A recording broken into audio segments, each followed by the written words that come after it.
What up, though, Field G's? Welcome back to Luke G's Field Review.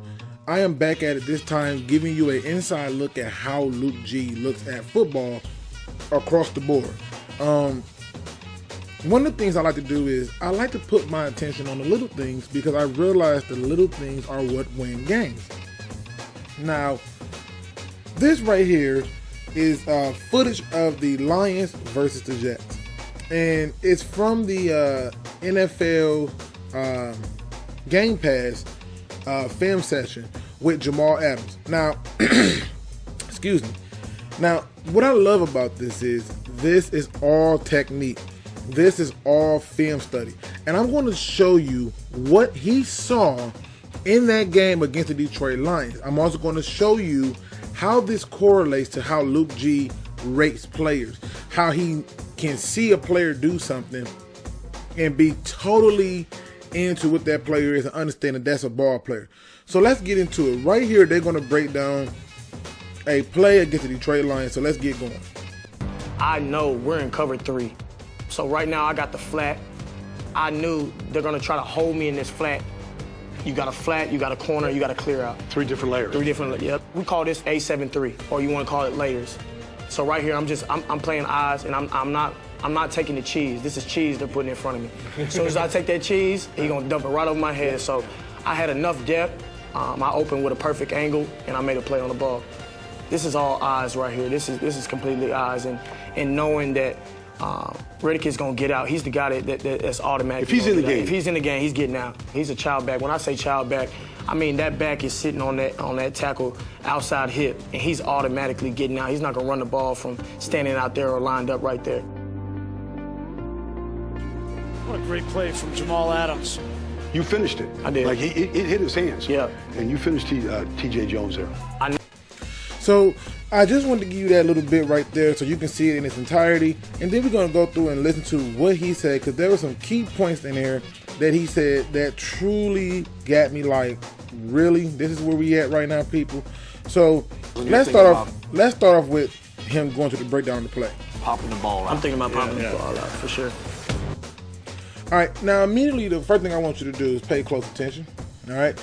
And the things I want you to pay attention to is the formation the Lions are in, all right?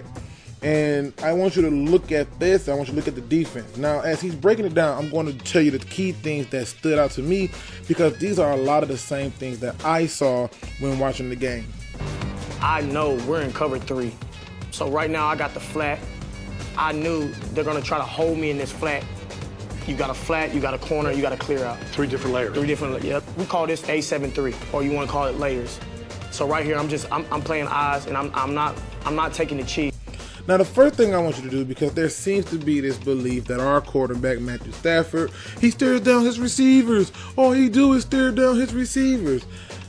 People, this man's head is looking over here, okay? This in football is called look off, okay? But I just wanted to point that out because he stared down his receivers. And then you're going to see his head turn back to the left, which you can pay close attention right here. Now he's looking back to the left.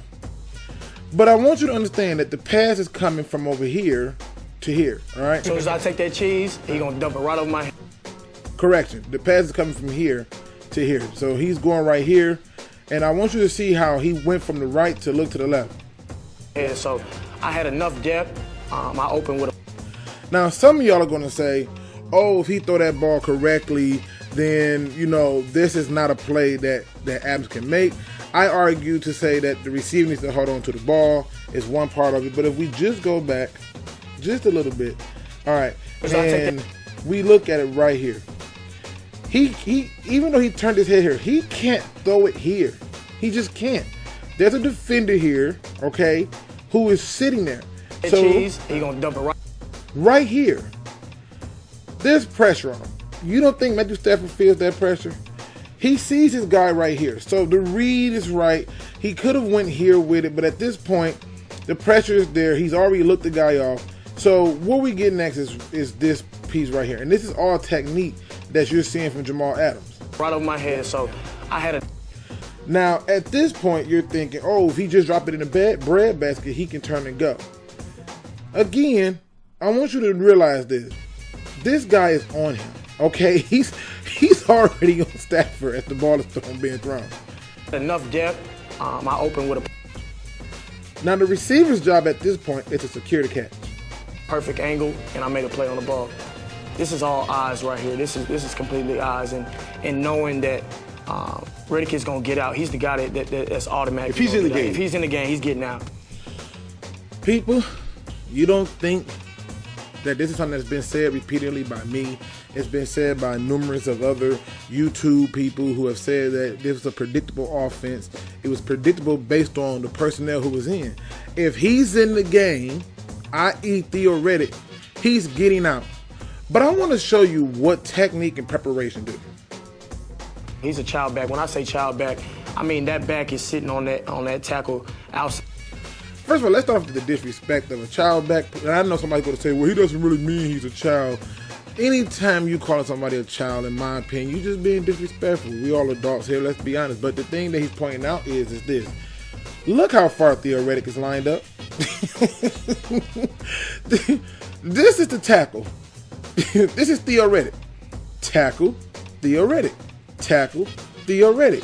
If this was Khalil Mack, I would understand why he's way out here in case he wants to block. I can even understand that. If this was Von Miller, I could understand it. Who is this guy that he needs to be this far out here? And the team knows this. They know this. And what I want you to do is understand what he's going to say next. He says, I know if he's lined up way out there, he's not getting the ball on a run. But watch. Side hip, and he's automatically getting out. He's not gonna run the ball from standing out there or lined up right there. What a great play from Jamal Adams. You finished it. I did. Now, one of the other things I wanted to point out to you guys was I wanted to be able to show you another play where Jamal Adams shows you a little bit of more technique. So let's take a look at that, but it's not against the Lions. Okay, so here is Jamal Adams against the Green Bay Packers. And one of the things I want you to understand is Jamal Adams is right here. And what I love about this play is something that I'm going to show you later on, which is I've said this numerous of times, and one of the issues that I have with Greedy Williams, and when I evaluate cornerbacks, the things that irritate me the most. If you're going to be this close to him, there needs to be a hand put on him, okay?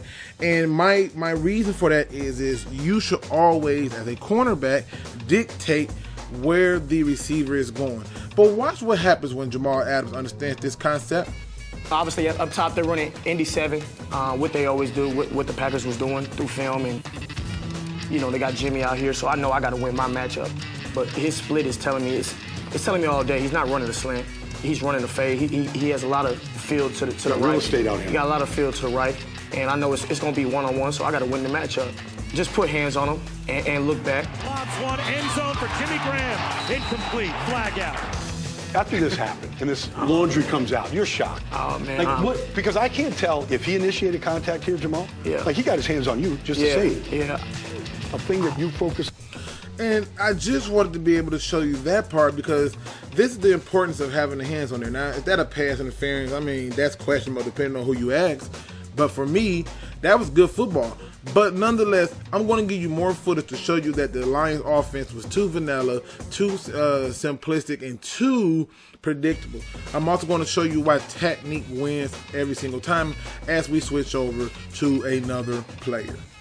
So we are here with the Chicago Bears defensive tackle, Rakim Hicks, doing his breakdown on how to make old linemen look silly. Now, this is what I want y'all to really focus on because you're going to see more proof of what the problem is and why when I view players and how I go about doing it, I go by the eye test because I know techniques wins.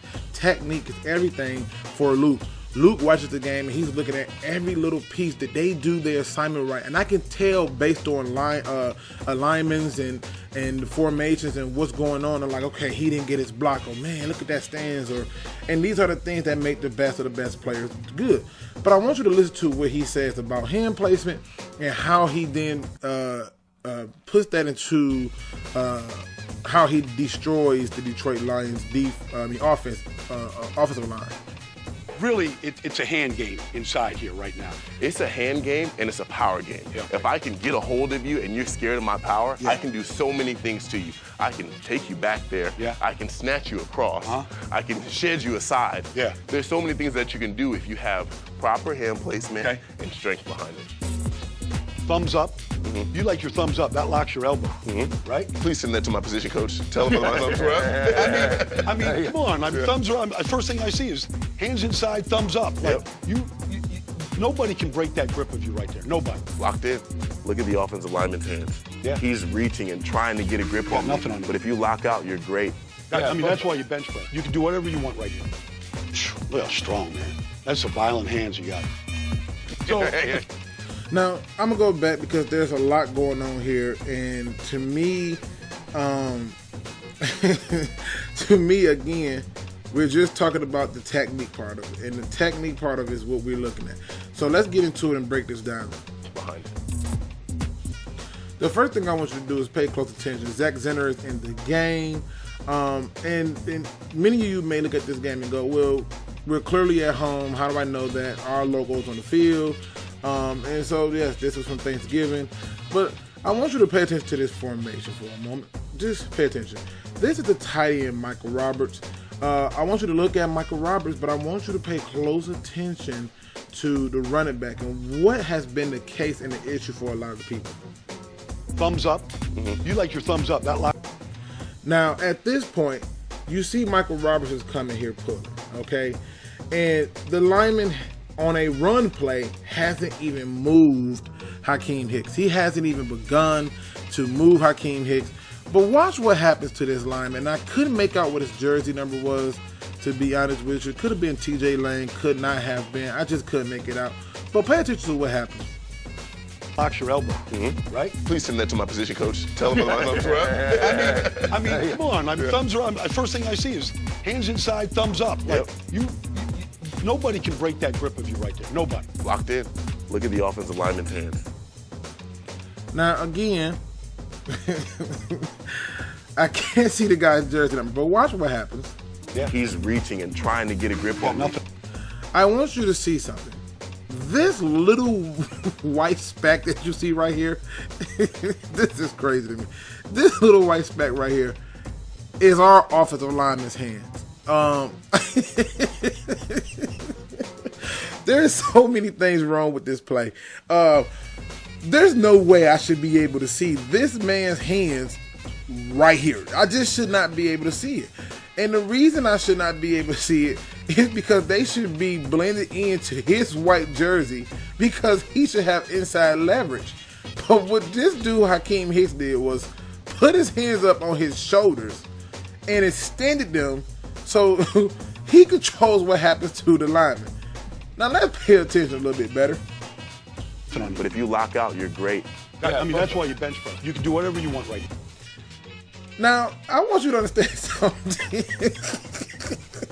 And I'm laughing because when I watch these games, I see these little things, and it's amazing to me. He had just got the ball, man. He just got the ball.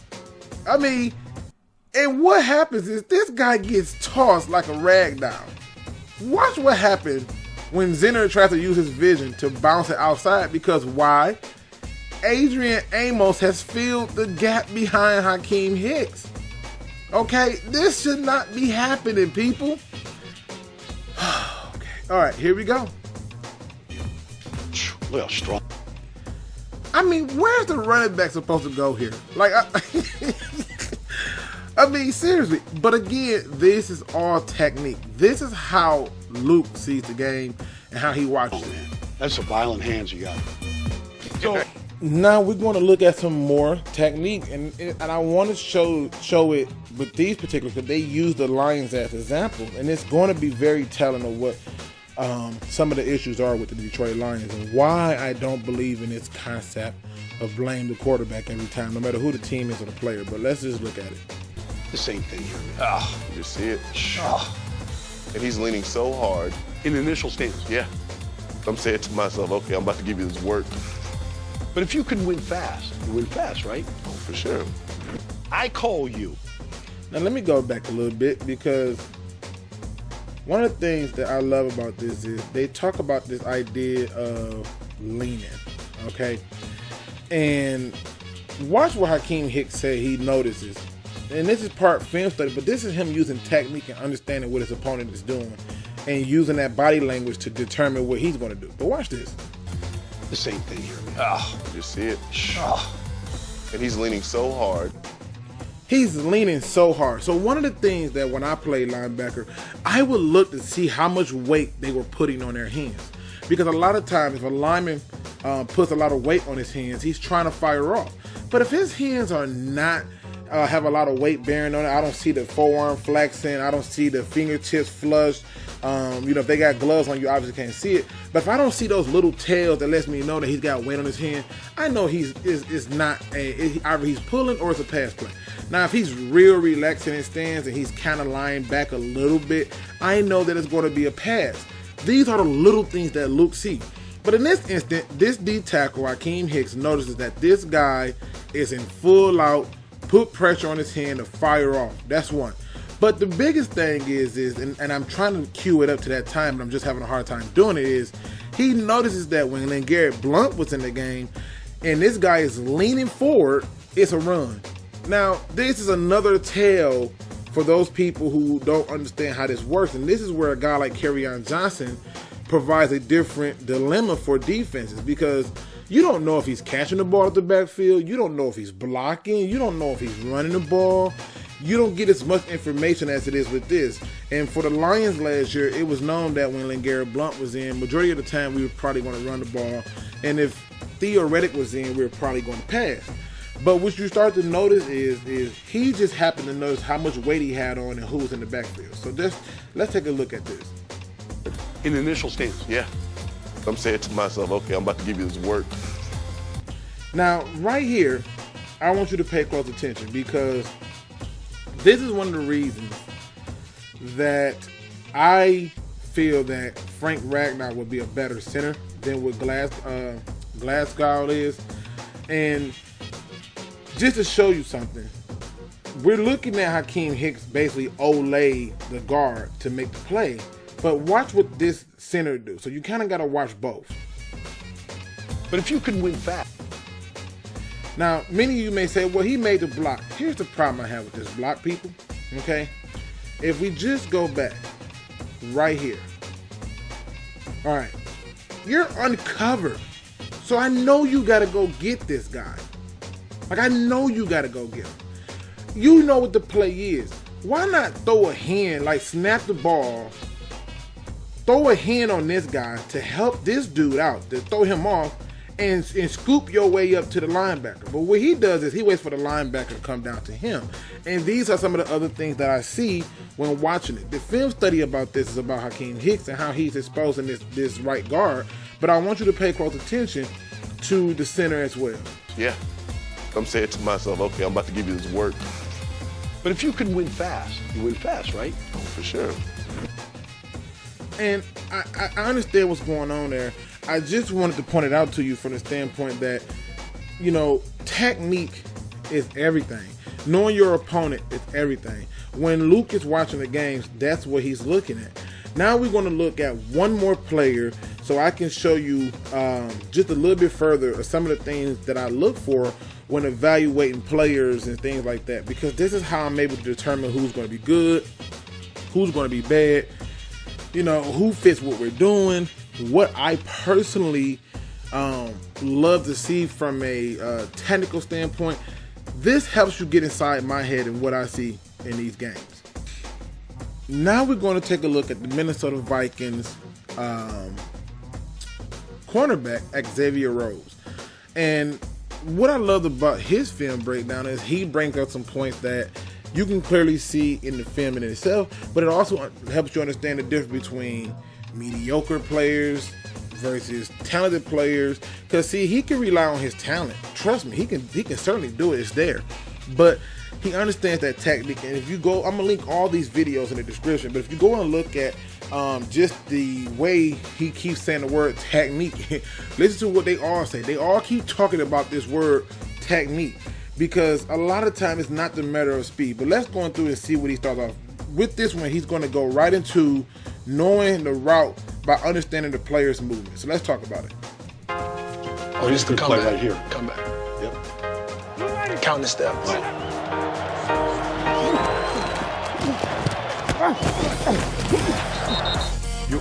Wow. You're counting the steps? He's counting his steps. He is. How do you know?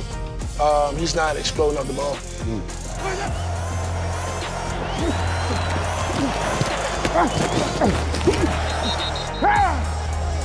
I can feel him counting the steps because when I'm running with him, he's not being aggressive enough. He's not trying to run past me. So by you not trying to run past me, I know it's you either doing a comeback or a hitch, or you're going to try to undercut me and go back in. David, this is about as good a shadow as you can get right here. I mean, you are completely in lockstep. When he breaks down, you're breaking down.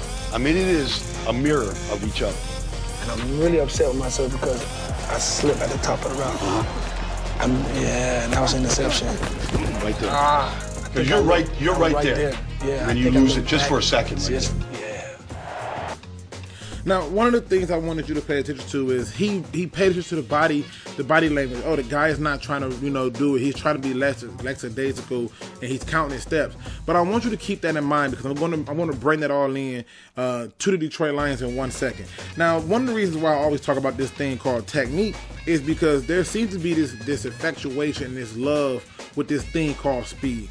And I mean, it's important in everything that you look at. Everything is about speed.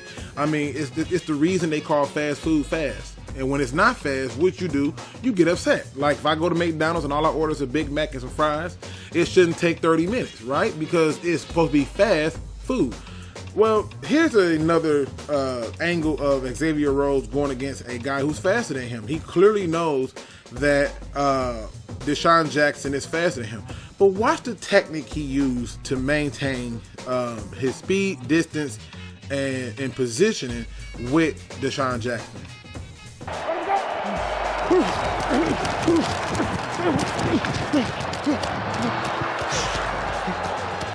Even though it's Deshaun, you still try to get a hand on him. Like you want to try to redirect it. Yeah. I know at that moment, his release told me the route. He went wide.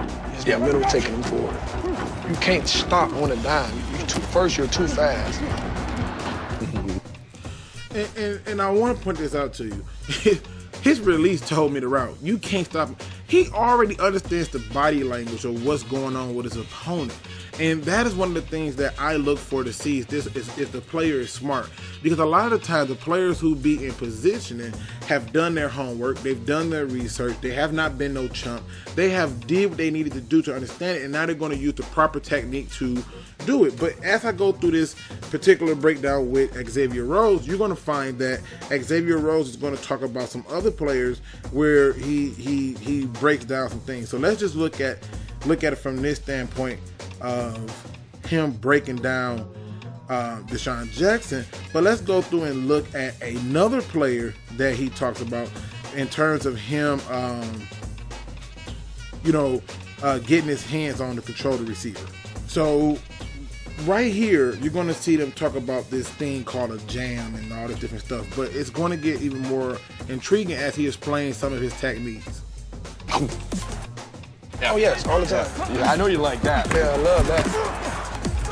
And Xavier Rhodes are closed, baby. Take us through it here. So I know he's a big physical guy. I know that's what he want to do. And my thing is, I want to get physical with him too. Max physicality. There's a one-handed jam. Quick jam. Yeah, quick jam. You got to change it up. Can't do the same thing over and over. Going against Jordy Nelson when he was at the Green Bay, it seemed like he knew everything I was doing. Like, he knew what hand I was shooting, when I was going to shoot it. Like, he knew everything. And you got a scouting report on you, too. Yeah, I know. So, just like you watch them, they watch you. That's when I realized I have to change my game. I can't give them the same thing. So one of the things I wanted you to pay attention to is if you watched any of my fan studies when I talked about the Greedy Williams and why I didn't like Greedy Williams, when I talked about people like a Warrior and Julian Love and DeAndre Beck, some of these other cornerbacks that I looked at and I said, hey, I like this, I like that. I always brought up this idea of hands. Get your hands on the receiver, especially if you are in a position to do so. And if you look right here, look how close he is to this receiver. See, if he was lined up like right here, how this guy is playing off, there's no way I'm going to be looking at you and saying, yeah, you got to get your hands on him. I mean, clearly you want to let the guy get on you and toss a hand on him then. But at this point, you have the ability to control the receiver's route. But let's hear what Xavier Rhodes says about this technique. So that's when the quick jam came in. Blanketed beautifully by Xavier Rhodes. Now, one of the things that I've always respected was if you watch when he quick jammed him, he put the guy where? To the sideline. And if you go back and watch this video in its entirety, he talks about using the sideline as his friend. It's a technique that's been used by cornerbacks for a while, and I think it's a technique that has been proven. But this part right here is what I love the most, because this is understanding your opponent, and this is what happens when you understand film versus assumptions. When people assume things, they get beat, they get embarrassed, they look bad. And a lot of the times, these cornerbacks come into the league with this idea of, I'm just going to rely on what I saw in college that's going to happen in the pros because this is what got me here. But they don't do the film work. They don't do the research. They don't do the studying like they're supposed to. They don't understand their opponent. I want you to listen to this entire segment because I'm not going to talk through it at all and just let you hear how he breaks down this. And he's going to start off with this all coming from him just recognizing AJ Green, and he's going to let you know what his assumptions was for AJ Green and what the reality was. AJ Green. What's the book on AJ? Man, yes, AJ. I didn't think he was that quick or that fast to be that tall. Really? Was this your first time you played him? No, we had a joint practice. Oh, I remember that. Yeah, I remember that in Cincinnati. Had a joint practice. I'm like, oh, this is a big guy. This is a normal big guy. He's, tall. You gonna try to use his physicality or something against me? No. Total opposite. Just run. Just run. He's pretty fast. You get in and out of break, my routes. I said, oh, okay, now I can't use my physicality. Now I got to use my technique with him. Sometimes I know when I go against, prime example, I know when I go against Antonio Brown, I know when he's getting the ball. Not gonna get me slipping, big guy. I'm ready every play. Oh, yo. I'm about to score right here. I know when Julio Jones get the ball. Julio Jones come out the huddle. Oh, he coming out. Oh, da-da-da-da. Oh, it's a run play. You know? You mean body language? Body language gives you an indicator of run pass. He come out like somewhat fast. He probably the second or third read. So it's like, oh, he not too excited about it. So when he shoot out, he like start messing with his glove and stuff. Oh, he getting the ball. So that's when it's time to be ready now.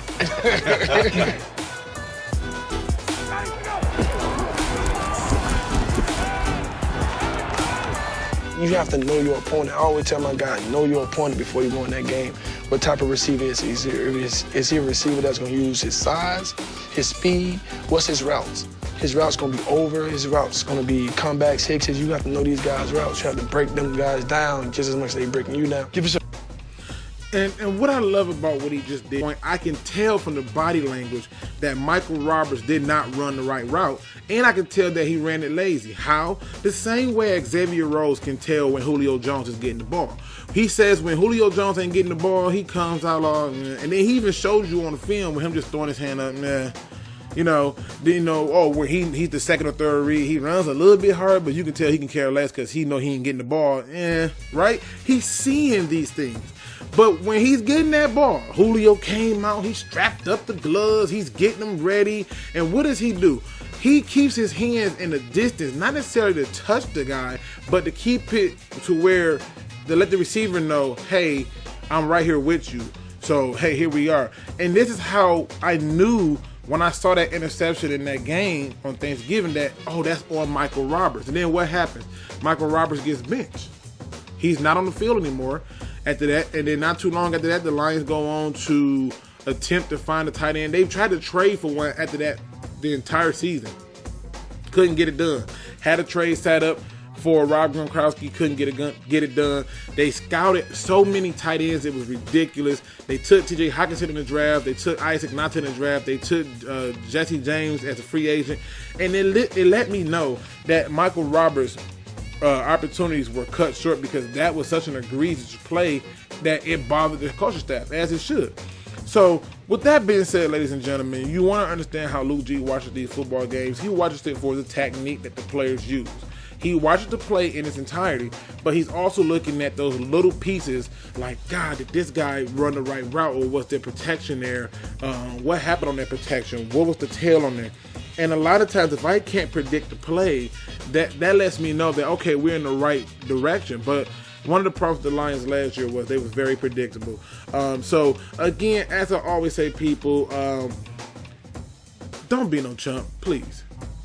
Please do your research.